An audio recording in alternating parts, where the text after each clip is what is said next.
What if the gods you worshipped were not the benevolent guardians your priests claimed they were, but silent witnesses to punishments so severe that even they turned their gaze away? What if stepping across a temple threshold with unwashed hands or offering incense at the wrong hour meant vanishing into chambers where no sunlight had touched for centuries? In ancient Babylon, the line between piety and doom was thinner than a reed, and those who crossed it, knowingly or not, were offered to rituals no empire dared to record openly. So let me ask you something that might tighten your chest for a moment. Do you believe you would have survived the scrutiny of the Babylonian monkhood? A brotherhood that answered only to gods carved in stone, but hungered for obedience in flesh and bone? To understand the scale of their authority, picture the city at dusk, when the ziggurats cast long shadows that reached the Euphrates.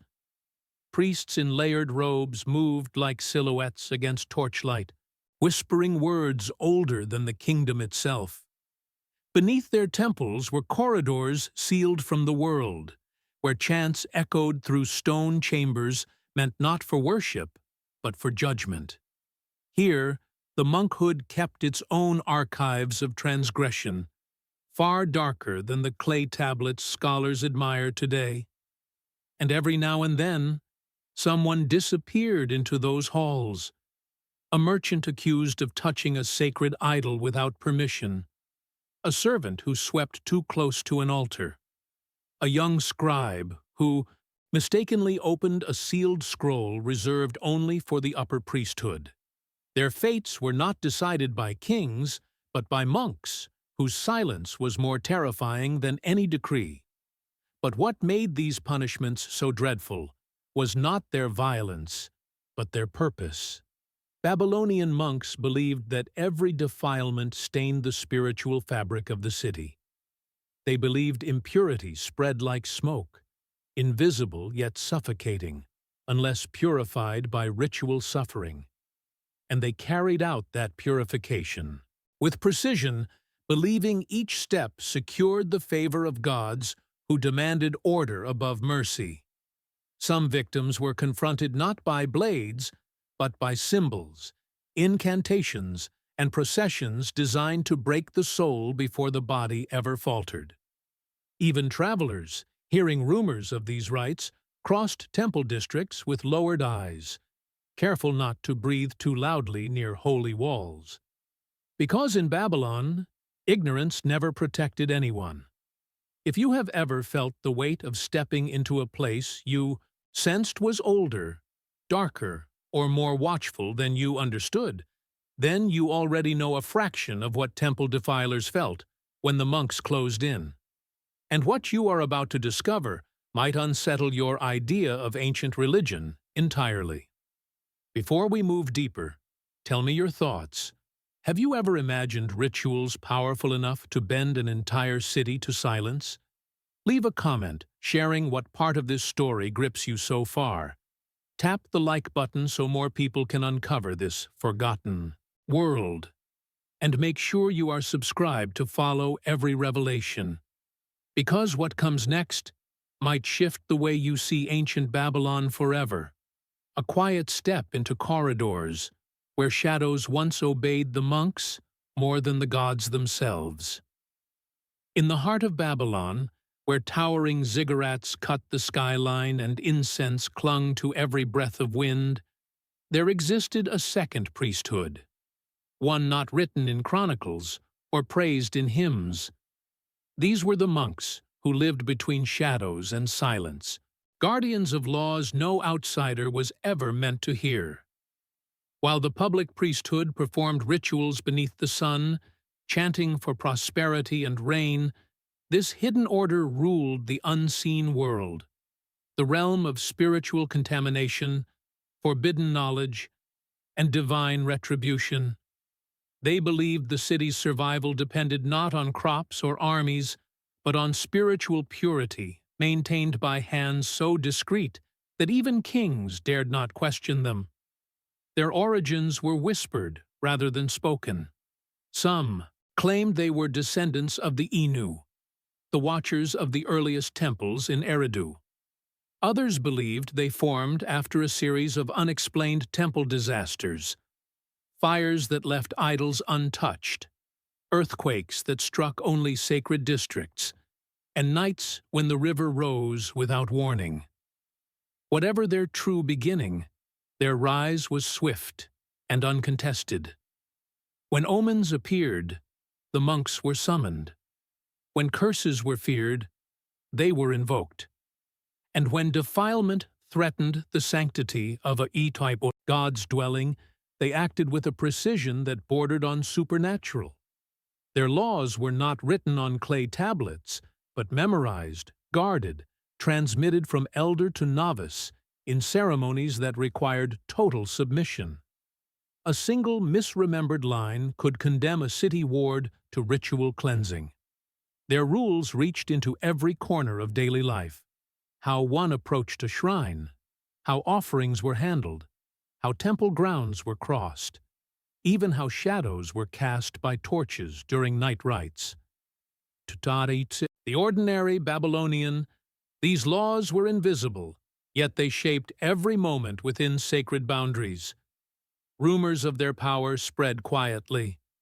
Merchants claimed the monks could hear lies before they were spoken. Servants murmured that the monks knew every hidden passage beneath the temples, corridors carved long before the first king wore his crown.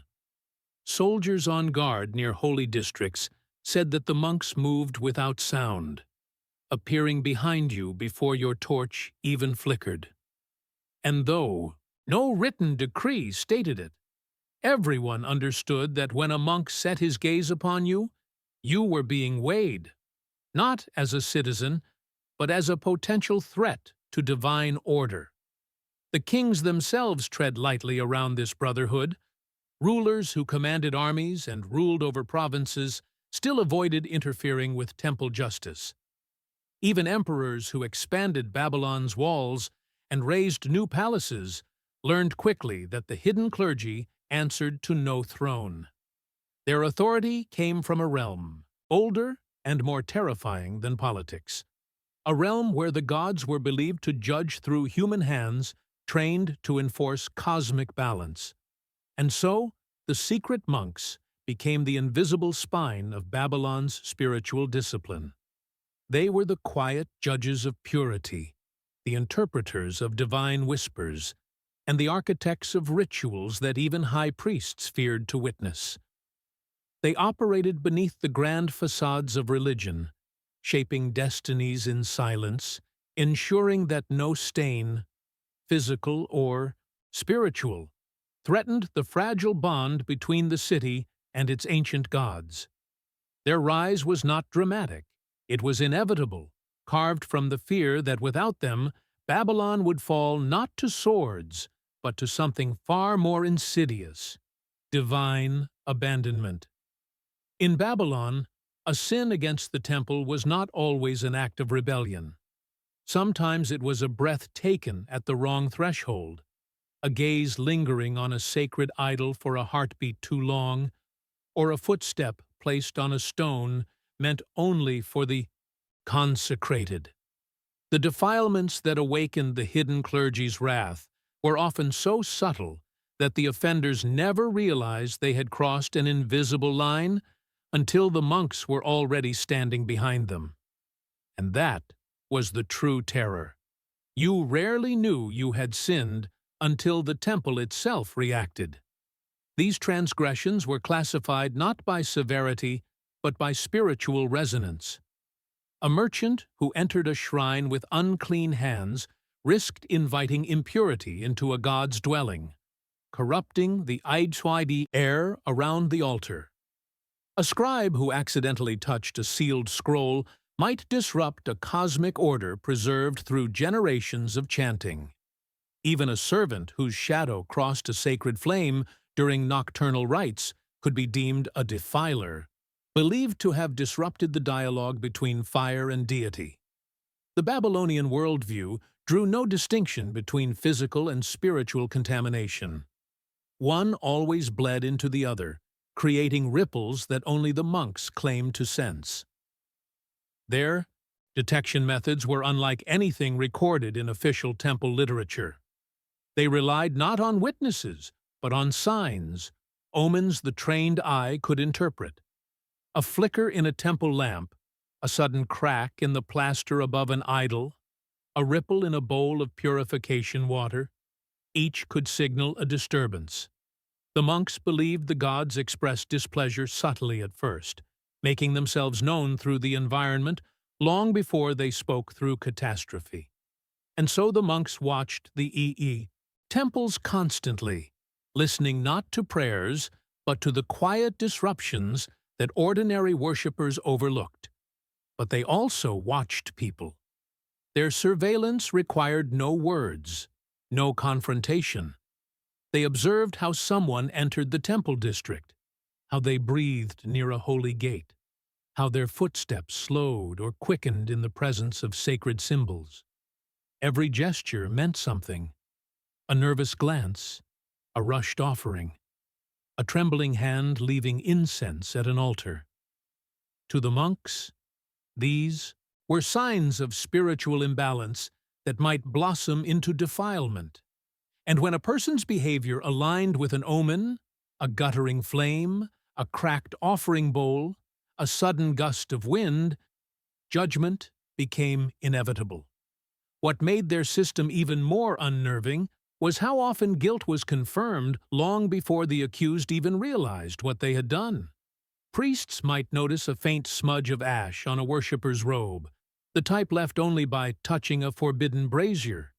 They might see dust on a sandal, from a passage no layperson should know. They might hear a whisper in the wrong dialect, a clue that someone had overheard a ceremony meant only for initiated ears. Every detail became evidence in a language of subtlety known only to the hidden clergy. Yet, the most chilling part was how the monks handled uncertainty. If the signs contradicted one another, or a person's behavior suggested innocence, they did not dismiss suspicion. Instead, they marked the individual with attention, a silent, lingering observation that lasted days, sometimes weeks. They followed the vibrations of that person's presence through temples and markets, waiting for a pattern to emerge. And more often than not, a pattern did. Because in Babylon, life was intertwined with ritual, and no one moved for long without brushing against the sacred. By the time the monks finally approached, their certainty was unshakable. They did not accuse, they collected. They arrived with an authority that implied the gods themselves had already rendered a verdict. And whether the sin was intentional or accidental no longer mattered. The monks' task was purification, and their methods were designed to restore cosmic balance through the very bodies of those who disrupted it. Beneath the grand ziggurats of Babylon, hidden from the sun and from the eyes of ordinary citizens, there were chambers where the hidden clergy conducted their most secret rituals. These were not ceremonies for celebration or public devotion, but trials designed to test the souls of those accused of defiling sacred spaces. The chambers were lined with carved reliefs depicting gods in their most fearsome forms, illuminated only by flickering oil lamps that threw dancing shadows across the walls. The air was thick with the scent of myrrh and the faint tang of heated metal, a deliberate combination meant to heighten awareness, fear, and humility. As the accused descended the spiral steps into these chambers, they would feel a cold, dread, an instinctive understanding that nothing above could protect them now. The trials themselves were conducted at midnight, when the city slept and the ziggurat's silhouette blended into the darkness. The monks believed this hour was closest to the threshold between the mortal realm and the divine, a time when truth could not hide and deception was exposed. The accused were not always restrained physically at first. Instead, they were observed as they walked through the chambers, their reactions carefully noted. Every glance, every tremor, every hesitant step was a testament to the state of their spirit. The monks read these signs with decades of training, their judgment sharp, unerring, and terrifyingly impartial. Once the observations were complete, the rituals began. These were not simplistic rites. They combined sound, incense, shadow, and symbolic gestures designed to strip away layers of falsehood. Monks used chants so precise in tone and rhythm that they believed the human nervous system itself would resonate with the divine order, producing reactions that revealed hidden guilt. Objects in the chambers, sacred knives, carved idols, jars of ritual water, were not always for harm, but for reflection. Some victims were made to hold symbols while enduring the intense quiet of the underground halls, their own breath echoing like a confession. Others were exposed to carefully choreographed displays meant to force acknowledgement of misdeeds without a single spoken word. Yet even when no physical punishment was applied, the mental strain was suffocating. The accused often experienced hallucinations or intense feelings of presence, convinced the gods were watching through the monks themselves. Shadows shifted unnaturally, whispers filled the corridors, and the flickering flames created faces that seemed to judge, accuse, or mock. The chamber became a labyrinth of fear and self-reflection, designed to test endurance, honesty, and reverence. No one left, unchanged, and many emerged with a lifelong imprint of guilt, obedience, and awe for the hidden power of the temple.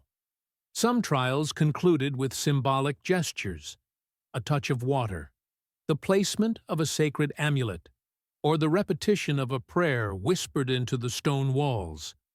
Others ended more severely, as the monks believed extreme defilements required tangible purification. The aim was never cruelty for cruelty's sake. It was to restore spiritual balance and demonstrate that no one could escape divine law. In many cases, those who survived would carry a mark of the trial, sometimes visible, often invisible, serving as a reminder of the temple's power and the consequences of transgression. Now, I want to hear from you. Imagine walking those steps in the dead of night, the gods' eyes upon you, and every shadow whispering judgment. How would you react? Could you endure a trial designed to strip your soul bare? Leave a comment with your thoughts, your fears, or even your disbelief. This is where Babylon's darkest secrets meet the minds of the living, and your reflections help us explore them further. The story is far from over, and what comes next will reveal punishments that shocked even the gods themselves. Stories of the hidden monks' punishments traveled quietly along the trade routes, whispered among merchants, scribes, and travelers who dared enter Babylon's sacred districts. These were not ordinary stories of exile or physical pain. They were accounts of spiritual retribution so intricate, so psychologically calibrated, that they became legendary before they were ever documented. A merchant might hear of a fellow trader who had dared touch a sacred offering and, within days, experienced a compulsion to confess every minor wrongdoing, as if an unseen force demanded absolution. The fear was subtle, but relentless. The punishment existed in the mind as much as in the body, a constant reminder of the hidden order controlling the city's fate. Foreign observers spoke of the consequences in terms that almost sounded supernatural. Sailors from distant ports claimed that those accused could feel the presence of the gods themselves pressing down, shaping their thoughts, urging them into repentance. Some witnesses noted that these punishments seemed to operate on multiple levels. A corrupt action might bring immediate discomfort, but the lasting effect lingered in dreams, whispers, and the inability to act without fear, of divine observation. Traders spoke of merchants who lost fortunes, not to bandits or bad deals, but to what they described as the god's invisible hand, meted out through the monks' disciplined orchestration. The mechanisms of these punishments were varied. One common method involved isolation within chambers that reflected the accused's own sins. Mirrors, reflective pools of water, or polished metal surfaces forced individuals to confront their misdeeds, sometimes over several days and nights. Sensory deprivation intensified this reflection. In complete silence, every heartbeat, every memory became a confession. Another approach relied on ritualized exposure to incense, flame, and sound, a carefully calibrated environment designed to unbalance the spirit while leaving the body unharmed. It was a psychological crucible, meant to impress upon the offender the weight of transgression against divine order. Merchants, eager to maintain favor and avoid calamity, quickly learned that these punishments were not idle threats. Even without entering the temples, one's reputation could be evaluated, and rumors of spiritual censure carried serious social consequences. A single accusation could mark a family, a business, or an entire caravan for months. Travelers who ignored these warnings often found themselves compelled to return to the temple to offer explanations, performing acts of penance dictated not by kings, but by monks whose authority was absolute within the sacred precincts. The effectiveness of these punishments relied on fear as a tool of compliance. The unseen, the unknowable, and the unpredictable were leveraged to maintain spiritual hierarchy. Those who were judged learned to measure every action, every gesture, and every word. Even inadvertent missteps carried potential consequences, reinforcing the sense that the monks and the gods they served were omnipresent. Over time, these practices were interpreted by outsiders as legend, tales of people falling into trance-like states, of visions induced by incense and shadow, or of individuals who never again dared cross the threshold of a temple without utter submission. What made these spiritual punishments enduring was not their immediate impact, but their permanence in memory and behavior. They shaped the social and moral landscape of Babylon without leaving marks visible to the naked eye. Merchants would recount them in distant cities, exaggerating the stories while preserving the core truth, that in Babylon, the hidden monks were the arbiters of destiny, wielding the god's authority to enforce obedience, humility, and reverence in ways that no written law could codify. And in doing so, they created a city where divine order was inseparable from human fear. Beneath the temples of Babylon, hidden deep within the stone foundations, lay what the monks referred to as the Chamber of Echoes.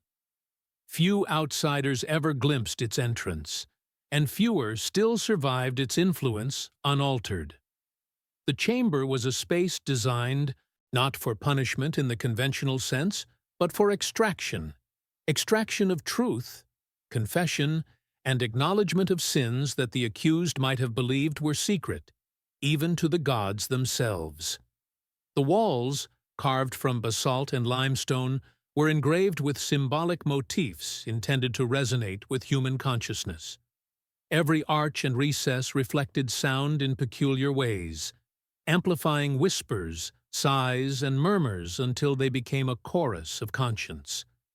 The accused would enter alone, often guided by a single monk, whose face remained obscured by a hood, and whose movements were deliberate and unhurried. The first hours were spent in silence. Every step, every breath, every shuffle of feet across the stone floor was observed. The chamber's acoustics were designed to make the individual hyper-aware, to turn their own breathing and heartbeat into an omnipresent companion, a reminder that nothing in that room was beyond notice. The monks believed that the echo of one's own voice had power to unravel lies, compel acknowledgement, and expose the hidden weight of transgression. Once isolation achieved its effect, the monks employed methods that were never recorded in official temple logs. Sometimes, subtle vibrations in the floor were used to create an almost imperceptible rhythm, aligning the physical body with the perceived judgment of the divine. At other times, carefully modulated light would filter through slits, projecting shapes onto the walls that seemed to shift and move, guiding the mind toward confession. Aromatic compounds, a mixture of herbs known to induce introspection and heightened suggestibility, were burned in small braziers. Every element was designed to coax the accused into revealing truths they had not even admitted to themselves. Confessions were not coerced with physical force, but through psychological orchestration. The monks understood that fear of divine disfavor, combined with isolation and sensory manipulation, created conditions in which honesty became almost inevitable. Some individuals emerged from the chamber speaking in hushed tones of visions, messages, and directives they claimed were delivered by the gods themselves. Yet each revelation was carefully steered by the monks' understanding of human vulnerability. The confessions varied in nature. Some addressed deliberate violations, others unintended mistakes that carried spiritual significance. But all were recorded mentally, catalogued meticulously, and used to determine the next steps of purification or instruction. Even those who survived the chamber unscathed carried permanent imprints. They left altered, their awareness sharpened, their obedience to temple law reinforced by the subtle terror of knowing that their own thoughts could betray them. Travelers and scribes who later recounted tales of Babylon often described the Chamber of Echoes with awe, sometimes exaggerating its supernatural effects, but always acknowledging the inescapable presence of the monks and their unrecorded methods of extracting truth. It became a symbol of the hidden authority that governed not only actions, but the very conscience of those who dwelled in proximity to the temples.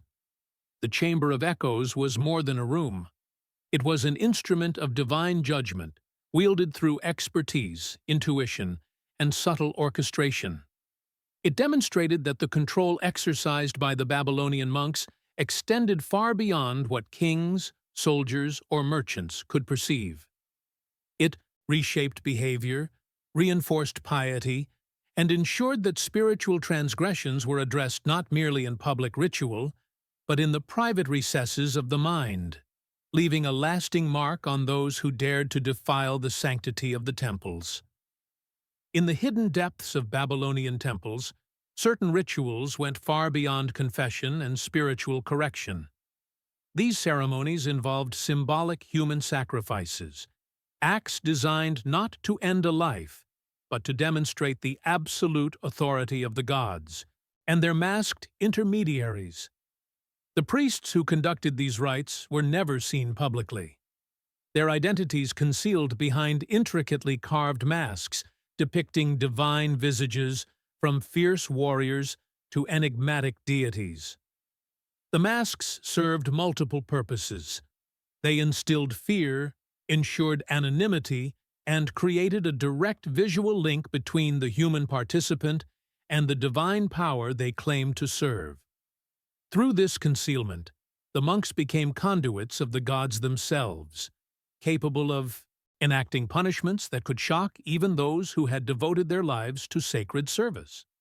The symbolic sacrifices were meticulously orchestrated. Victims, often temple servants or those accused of defiling sacred spaces, were prepared through a series of ritual cleansings, incense inhalations, and mental conditioning. The monks believed that by placing the accused in a heightened state of awareness, where fear and reverence intertwined, they could extract maximum spiritual impact. No physical harm was necessarily inflicted. Rather, the rituals relied on the power of suggestion, theatrical presentation, and the participants' own fears to create a sense of complete submission to divine will. The masks amplified this effect. A priest's gaze behind a carved expression could inspire terror that lingered long after the ritual ended, imprinting a permanent lesson on the soul. Observers, when allowed, described these ceremonies as unsettlingly precise. The victim might kneel before a carved altar, hands bound, while masked priests circled slowly, chanting phrases older than memory. Flames flickered against the masks, creating shadows that danced across the walls, exaggerating movements and gestures to produce the illusion of divine presence.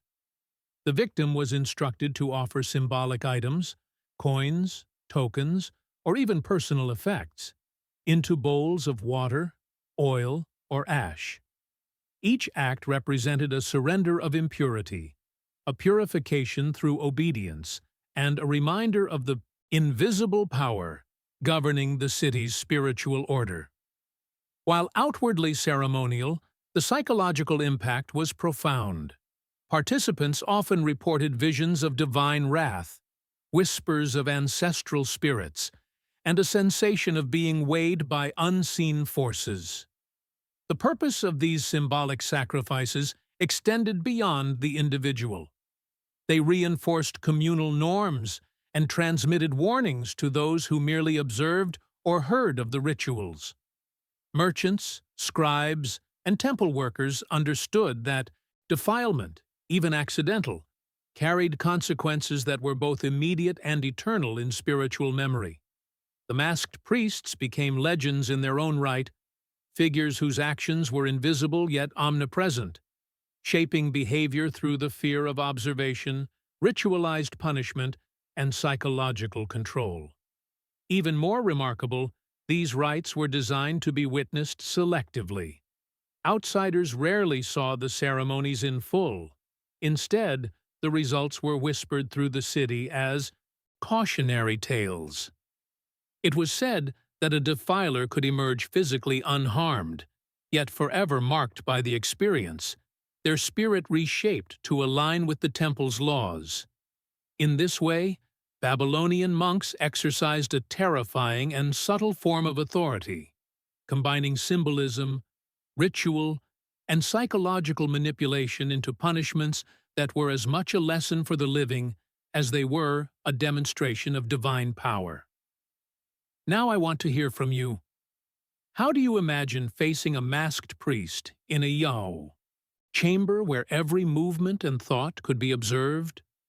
Could you endure the psychological weight of symbolic sacrifice? Leave a comment sharing your thoughts or fears. Your reflections become part of this exploration of Babylon's hidden horrors. The story is far from over, and what comes next will reveal how the defilers were transformed into living examples for all the city to witness.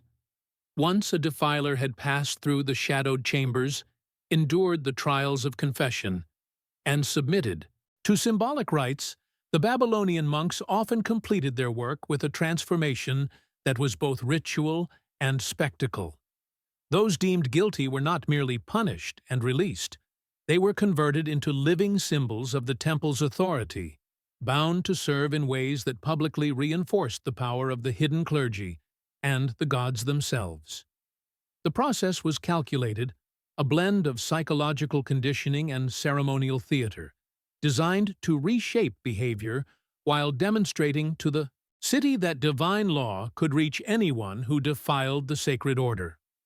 The transformation began with confinement within designated quarters of the temple, where the monks continued to oversee every movement of the individual. Here, the accused were instructed in acts of service that mimicked the sacred duties of the priests themselves, carrying offerings, maintaining sacred fires, performing chants and gestures with exact precision. Every action was supervised, corrected, and symbolically reinforced, creating a constant association between obedience and survival. The monks believed that through this process, the guilty would internalize the authority of the gods, their spirits molded into instruments of divine will. In public, these living examples were displayed subtly yet effectively. processions through temple courtyards, placements near altars during ceremonies, and even assigned seating in communal gatherings allowed citizens to witness the transformation firsthand. The individual's prior transgression was never openly declared, but the knowledge of what had occurred spread quietly through whispers and careful observation.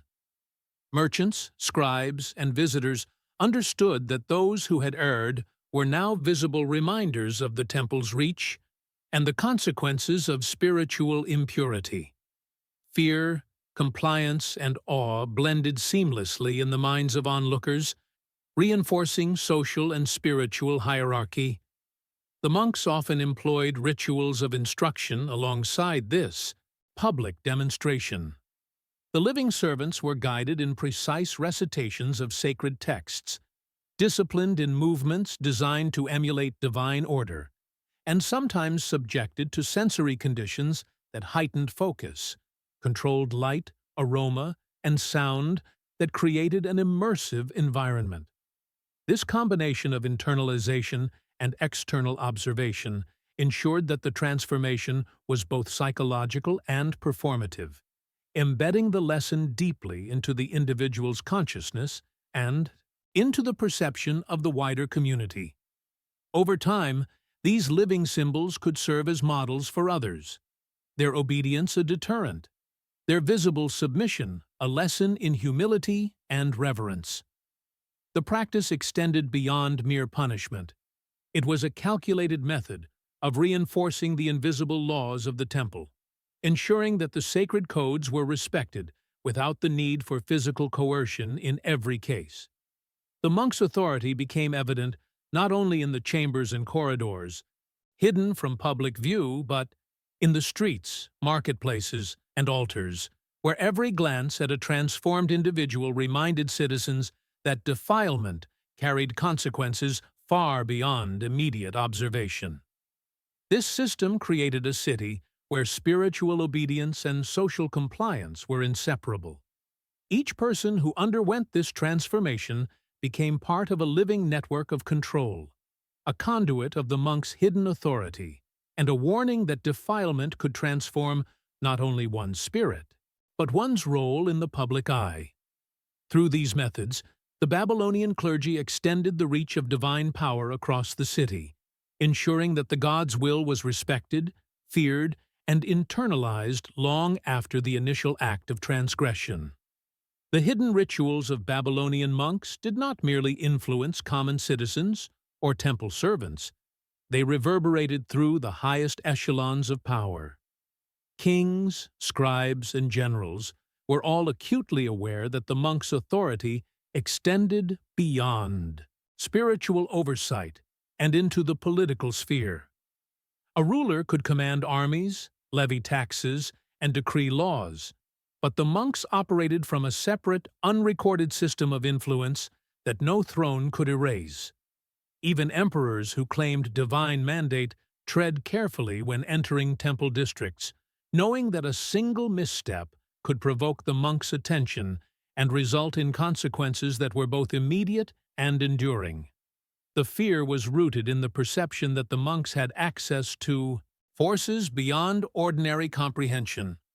Officials reported incidents where generals, despite victories on the battlefield, experienced sudden illness, failed harvests, or inexplicable disasters shortly after defiling temple precincts, either intentionally or through oversight. Scribes found their carefully inscribed records corrupted or rendered unusable, their scripts failing to preserve information in ways that appeared almost supernatural. To the public, these events were inexplicable. To the initiated, they were evidence of the monks' reach and the subtle consequences of spiritual transgression. Political figures who underestimated this authority often suffered reputational damage that could undermine entire reigns. A king who failed to properly honor temple rituals risked losing the loyalty of the populace, as rumors of divine disfavor spread quickly through markets, city gates, and trade routes. Ambassadors and envoys had to navigate these invisible laws carefully, adjusting their conduct in ways that sometimes contradicted conventional diplomacy. Even strategic decisions, where to place troops, how to collect tribute, when to convene councils, were influenced by a subtle awareness that the monks' gaze could extend far beyond the temple walls. A single misjudgment could be interpreted as defilement, triggering spiritual punishments that destabilized political operations. The monks' influence was reinforced through carefully orchestrated ceremonies that blended public display and private enforcement. Officials who had erred could be compelled to participate in rites of penance, performing tasks that symbolically restored cosmic order while broadcasting the lesson to observers. The effect was twofold. It maintained the authority of the temple in the eyes of the population, and it reminded rulers that political power was subordinate to spiritual oversight.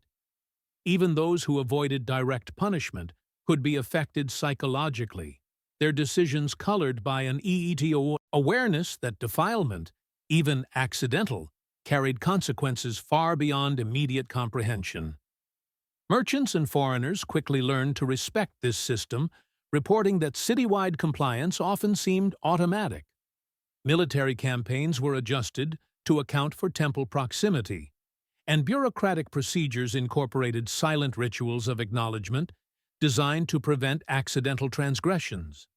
In essence, the monks' unseen authority acted as a parallel power structure, one that rivaled kings and generals alike. The consequences of this system were subtle yet profound, shaping policy, strategy, and governance across Babylon. Those who thought themselves untouchable quickly discovered that spiritual oversight could undermine even the most carefully laid political plans, creating a city where obedience, fear, and reverence intertwined with the administration of state. As centuries passed, the secret rituals and hidden authority of the Babylonian monks gradually receded from the city's public consciousness. Empires rose and fell, temples were rebuilt, and the cityscape shifted, burying corridors, chambers, and chambers of echoes beneath layers of stone and sand. The masked priests, the symbolic sacrifices, the living transformations, and the midnight trials became whispers, forgotten by most, known only to a few who recorded fragments in clay tablets hidden in archives, sealed libraries, or private collections. These remnants were rarely meant for posterity. They were intended to survive only as tools of instruction for future initiates. Yet, even in obscurity, their echoes persisted, shaping the spiritual and social framework of Babylon long after the monks themselves had vanished. Archaeologists and scholars, uncovering fragments of these tablets, describe rites and laws that defy ordinary comprehension. Some scripts recount punishments so meticulous and psychologically precise that they read like manuals for controlling the human mind. Others detail symbolic ceremonies, the instructions for turning defilers into living examples, and the intricate calculations that determine the timing and method of each trial. Many tablets bear marks of intentional erasure, a testament to the secrecy that governed the hidden priesthood. The monks understood that knowledge of their methods, if widely disseminated, could dilute the awe and fear that sustained their authority. What survives today is tantalizingly incomplete, offering only glimpses into a world where obedience was enforced with precision, discretion, and psychological mastery. Yet, despite the obscurity, the legacy remains profound. The principles the monks applied, control through observation, fear through ritual, and transformation through obedience, echoed far beyond Babylon, influencing neighboring cultures, scribes, and religious frameworks. Stories circulated quietly among travelers, merchants, and foreign dignitaries, embedding the idea that divine law could be enforced in ways that transcended physical punishment. Over time, these tales evolved into legend, often exaggerated but always rooted in a history of meticulous, hidden enforcement. They remind us that power, when wielded subtly, can be as absolute as armies and as enduring as stone. For those who study Babylon today, the surviving tablets are both evidence and puzzle. Scholars debate interpretations, attempting to reconstruct rituals, hierarchies, and procedures, while acknowledging that much of the truth remains deliberately obscured. What is clear is that the monks' influence was absolute, that their authority extended into private conscience, public behavior, and political structures alike. They created a system where obedience was internalized, fear was refined, and the unseen hand of the gods was felt in every shadow, every echo, and every careful step through the sacred city. Now that you've followed this journey into Babylon's hidden world, think about the power these monks wielded and the secrets that survived only in fragments. If you've made it to the end, leave a comment saying, "This message was for me," or share what shocked you the most. Don't forget to hit like if you found this story compelling, and make sure you're subscribed so you don't miss future explorations into the darkest corners of ancient history. There's a video right here beside this one that expands on these hidden rituals.